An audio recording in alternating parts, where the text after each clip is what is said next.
एक क्वेश्चन और लेता हूं, प्रॉपर्टी है, आप लोग लिख लीजिए। इससे क्वेश्चन आया है कई बार, पूछा कई बार गया है, इस वजह से स्पेशली क्वेश्चन पे फोकस करिएगा। अभी पहले थ्योरम सीखेंगे, बाद में क्वेश्चन समझाएंगे इसी से रिलेटेड। लिखा है let A be a non singular square matrix of order n। Let A be a, यहां पे आप लिखिएगा नॉन सिंगुलर, यहां पे A B uh, A is आ या ए बी जो भी लिखना हो लिख दीजिए।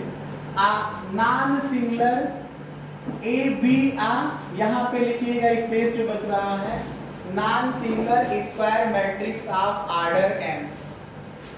देन प्रूव दैट या then show that adjoint of A का डिटरमिनेंट, पहली बार आप निकालने जा रहे हो, अभी तक आपको समझाया गया एडजॉइंट ऑफ ए, अब बता रहा हूं एडजॉइंट ऑफ ए का डिटरमिनेंट निकालोगे तो आपको अलग से जरूरत नहीं पड़ेगी।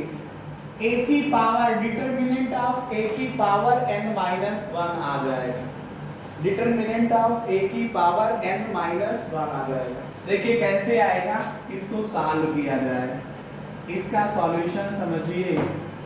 पहले जो क्वेश्चन में दिया है उसको लिख लेते हैं। Let A B a non singular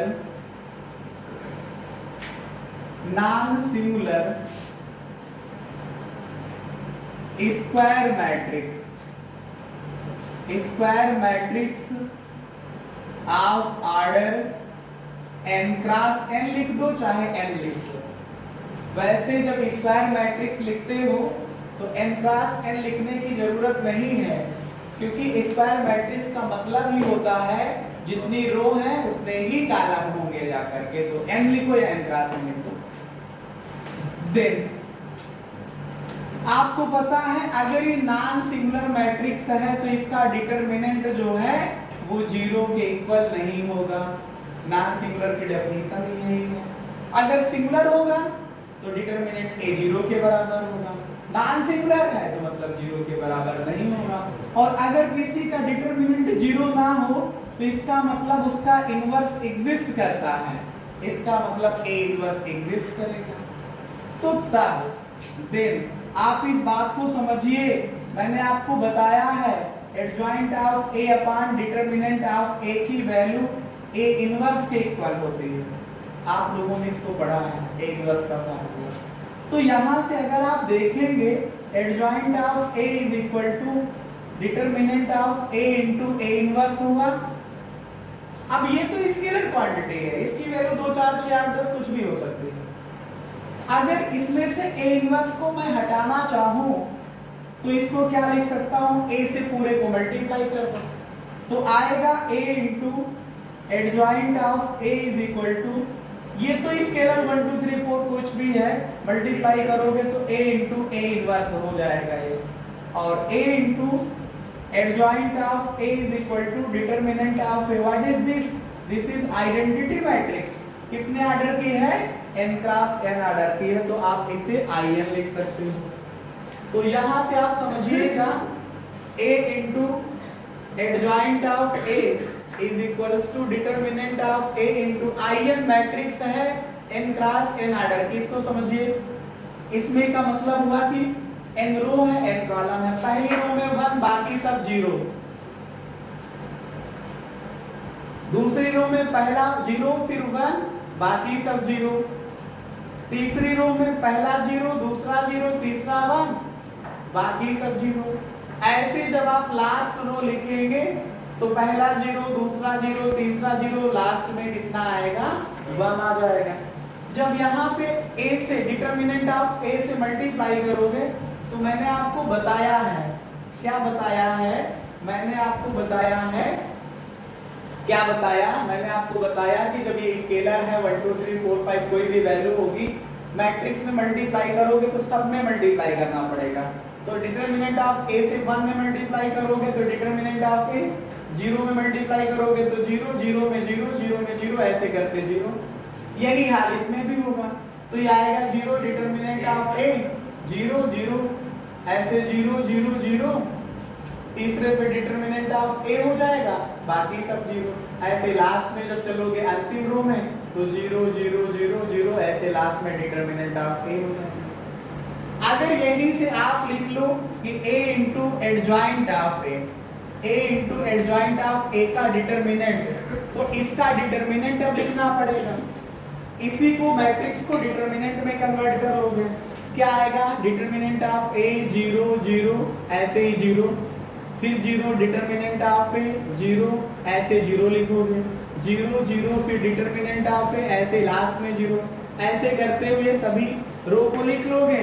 last row में पहले जीरो, फिर जीरो, फिर जीरो, और लास्ट में डिटरमिनेंट ऑफ ए लिख लोगे।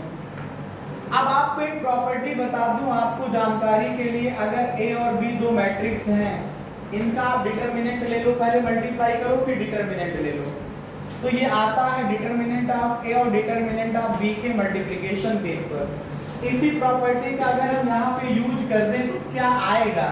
ये आएगा determinant of A into adjoint of A का डिटरमिनेंट, और इस पूरी डिटरमिनेंट से पहली रो से ए, दूसरी रो से डिटरमिनेंट ऑफ ए, पहली रो से determinant of A common, zero के पास सब कुछ होता, मैंने बार बार बताया। दूसरे में डिटरमिनेंट ऑफ ए कॉमन, तीसरे में तो कितनी बार कॉमन मिला?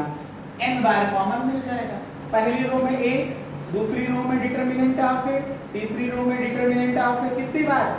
n बार कॉमन मिल जाएगा। तो determinant of A, determinant of A, determinant of A, n बार गुणा करोगे तो यही लिखा जाएगा।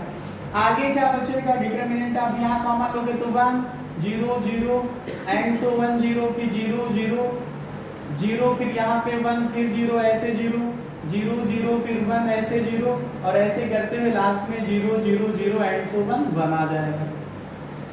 अब इसको पढ़िए, इसको निकालना है, इसको डिवीजन में ले लीजिए। एडजॉइंट ऑफ ए का determinant is equal to determinant of A की power n upon determinant of A, division में आ गया। और इसकी वैल्यू क्या होगी? आपको पता है ये आइडेंटिटी मैट्रिक्स का डिटरमिनेंट हो गया, और आइडेंटिटी मैट्रिक्स का डिटरमिनेंट 1 आता है, तो ये आएगा mod of A determinant of A की पावर n, ये नीचे से ऊपर भेजोगे तो पावर 1 घट जाएगी, तो यही फार्मूला आ जाएगा। इसी फार्मूले से रिलेटेड क्वेश्चन आता है। अब क्वेश्चन इसका क्या आ सकता है? एक छोटा सा क्वेश्चन सेल्फ मेड करके समझा देता हूँ। जैसे कहा जाएगा कि ए हमारे पास एक स्क्वायर मैट्रिक्स है, मान लो 3 क्रॉस 3 आर्डर की है।